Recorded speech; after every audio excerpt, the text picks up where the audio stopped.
Ngayon sa ating pag-aaral, kanina sa binasa sa Malo, verse 30, ay nangaral po ating Yesu Cristo during the time, no?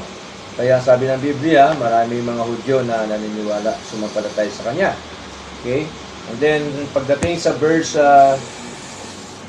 33, ay meron naman din mga nakikinig na nagdududa po, no, sa kredibilidad ng ating Panginoon. So, hindi po yan maiiwasan sa ating pong pangangaral na minsan may mga tao na para bagang ayaw nilang tanggapin, ayaw nilang pakinggan yung mga aral ng Panginoon dahil nakikita nila yung kredibilidad ng isang tao na panlabas na ano lamang. Subalit, ay tandaan po natin, ay sa pangaral po ng salita po ng Diyos, ay wala po yan dahil sa ikaw ay mayaman, profesional, o anuman ang iyong kalagayan.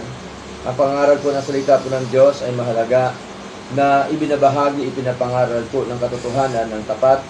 At ang motibo po ay walang iba kundi ang Diyos ang siyang dapat luwalhatiin, dakilain po sa ating mga buhay. Okay, wala na pong iba dapat na motibo.